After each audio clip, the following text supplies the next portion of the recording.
OIC نے غزہ سے فلسطینیوں کی بے دخلی کے حوالے سے امریکی صدر ڈونلڈ ٹرمپ کے متنازع بیان پر شدید ردعمل ظاہر کرتے ہوئے کہا ہے کہ فلسطینی سرزمین پر کسی بھی جغرافیائی یا آبادیاتی تبدیلی کا تصور بھی ناقابل قبول ہے۔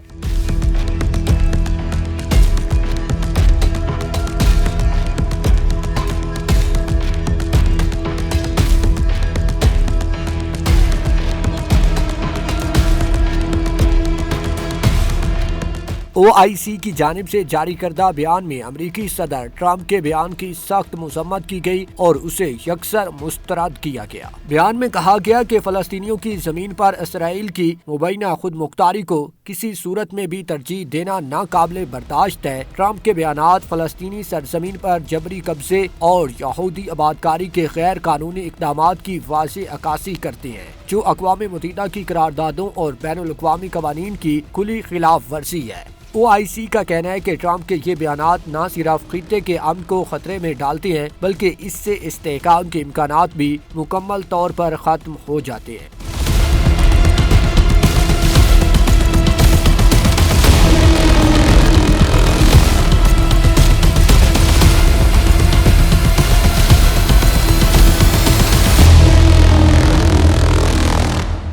OIC نے دوبارہ واضح کیا کہ فلسطینی سرزمین پر جغرافیائی یا آبادیاتی تبدیلی کا کوئی بھی منصوبہ ہرگز قبول نہیں کیا جائے گا۔ غزہ کی پٹی مقبوضہ فلسطینی ریاست کا ایک لازمی اور ناقابل علیحدگی حصہ ہے اور وہاں فوری طور پر پائیدار جنگ بندی ہونی چاہیے۔ OIC نے زور دیا کہ غزہ کی پٹی سے اسرائیلی قبضہ مکمل طور پر ختم کیا جائے، ساتھ ہی کہا کہ فلسطینیوں کے گھروں کو محفوظ واپسی اور ان کی سرزمین پر استحکام اور ان کے حق آبادکاری کو ہر حال میں یقینی بنایا جائے۔ OIC نے متاثرہ فلسطینیوں کی فوری امداد، معاشی بحالی اور غزہ کی پٹی کی تعمیر نو کی فوری ضرورت پر زور دیا، ساتھ ہی اسرائیل کی جانب سے فلسطینیوں کے خلاف جارحیت، قبضے اور جنگی جرائم پر اس کا کڑا احتساب کرنے کا مطالبہ کیا۔ بیان میں مزید کہا گیا کہ UNRWA کے امدادی کردار پر کسی بھی قسم کی قدغن یا رکاوٹ کو مکمل طور پر مسترد کیا جائے۔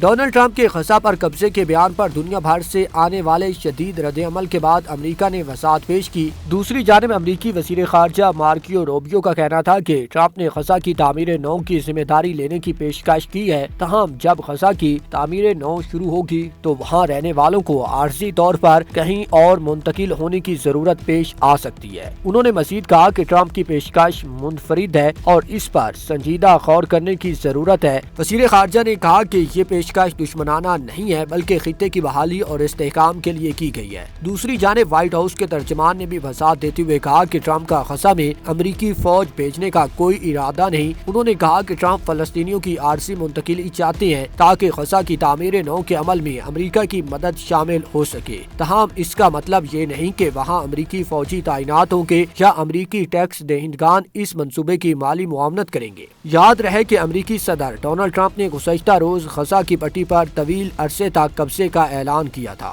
صدر ٹرمپ نے اسرائیلی وزیر اعظم نیتن یاہو کے ساتھ وائٹ ہاؤس میں مشترکہ پریس کانفرنس کرتے ہوئے کہا کہ امریکہ غزہ کی پٹی پر قبضہ کرے گا اور اس کا مقصد اس علاقے میں استحکام لانا اور ہزاروں نئی ملازمتوں کے مواقع پیدا کرنا ہے۔ امریکی صدر کے غزہ پر قبضے کے بیان کی دنیا بھر میں سخت مذمت کی گئی، جس میں مسلم ممالک کے علاوہ چین، روس اور یورپی ممالک بھی شامل ہیں۔